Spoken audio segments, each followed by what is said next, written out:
Assalamualaikum warahmatullahi wabarakatuh. Perkenalkan, nama saya Andi Nurul Arifatul Jannah, NIM 083 2018 0130. Dalam video ini saya akan membahas materi karakteristik kelembagaan. Bahasan yang pertama yaitu arti kelembagaan itu sendiri. Kelembagaan adalah aturan main yang berlaku dalam masyarakat yang disepakati oleh anggota masyarakat tersebut sebagai suatu yang harus diikuti dan dipatuhi dengan tujuan terciptanya keteraturan dan kepastian interaksi di antara sesama anggota masyarakat. North 1990 membagi kelembagaan menjadi dua, yaitu kelembagaan informal.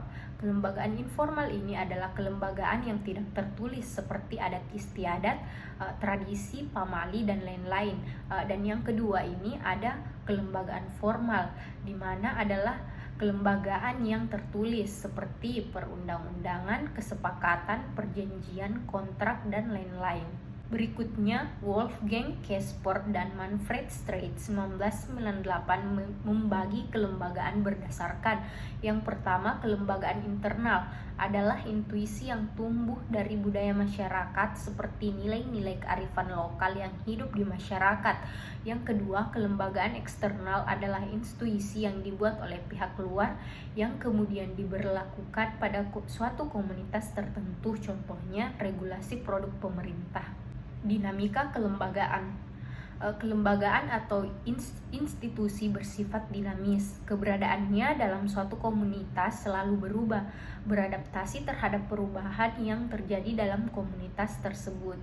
Berdasarkan cepat atau lambatnya perubahan, Olivier Williamson tahun 2000 menganalisis perubahan institusi dalam 4 tingkatan, yaitu perubahan kelembagaan yang terjadi pada yang pertama level sosial, yang kedua ada level kelembagaan formal, yang ketiga level tata kelola, dan yang keempat level kontinu. Di mana level sosial itu sendiri adalah perubahan yang terjadi pada kelembagaan yang keberadaannya telah menyatu dalam sebuah masyarakat sosial seperti norma, kebiasaan, tradisi, hukum, dan adat. Kedua ada level kelembagaan formal. Menurut Williamson tahun 2000, kelembagaan formal adalah kelembagaan yang kelahirannya umumnya dirancang secara sengaja seperti perundang-undangan, konstitusi yang dibuat oleh lembaga legislatif atau pemerintah.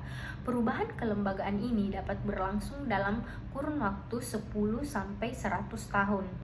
Dan yang ketiga ada level tata kelola. Perubahan kelembagaan yang terjadi pada level tata kelola yaitu serangkaian peraturan dalam sebuah komunitas yang membentuk struktur tata kelola lengkap dengan tata cara penegakan, pemberian saksi, dan pemberian dari rule of the game.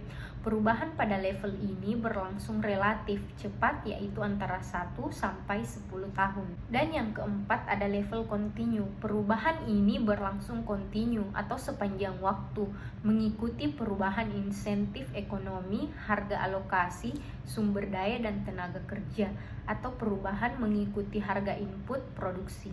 Selanjutnya, Profesor Ostrom tahun 1990 menggagas 3 level perubahan kelembagaan, yaitu operasional yang berada pada pertama, operational rule adalah aturan main yang berlaku keseharian, yaitu aturan yang ditemukan dalam sebuah komunitas, organisasi, atau kelompok masyarakat mengenai bagaimana interaksi antara anggota komunitas tersebut seharusnya terjadi.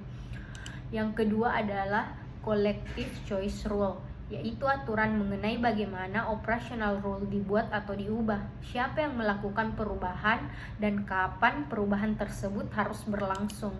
Yang ketiga ada constitutional rule. Kelembagaan pada constitutional rule mengatur utamanya mengenai siapa yang berwenang bekerja pada level collective choice dan bagaimana mereka bekerja. Teori perubahan institusi. Lembaga atau institusi bersifat berubah. Perubahan terjadi pada setiap level. Tidak ada lembaga yang bersifat permanen. Lembaga akan selalu berubah menuju tatanan kelembagaan yang lebih efisien.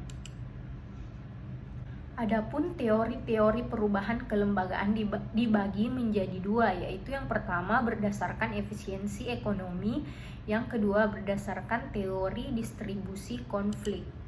Berdasarkan efisiensi ekonomi, teori perubahan kelembagaan berbasis efisiensi ekonomi memiliki tiga arus pemikiran. Yang pertama, pemikiran Prof.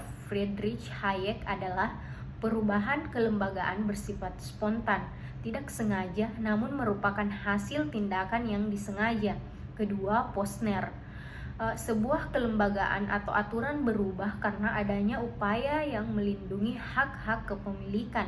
Artinya, seseorang atau anggota MESI terdorong membuat sebuah aturan, tujuan utamanya ada untuk melindungi hak-hak kepemilikan dari gangguan yang datang dari luar. Yang ketiga ada Olivier Williamson, lembaga atau aturan yang terus berubah bergerak dinamis sebagai upaya meminimumkan biaya transaksi, perubahan biaya informasi, penegakan hukum, perubahan harga, teknologi, dan lain-lain mempengaruhi insentif motivasi seseorang dalam berinteraksi. Yang kedua, berdasarkan distributional konflik teori. Teori ini didasarkan atas asumsi bahwa setiap aktor adalah sebuah arena atau komunitas yang memiliki perbedaan kepentingan dan kekuatan.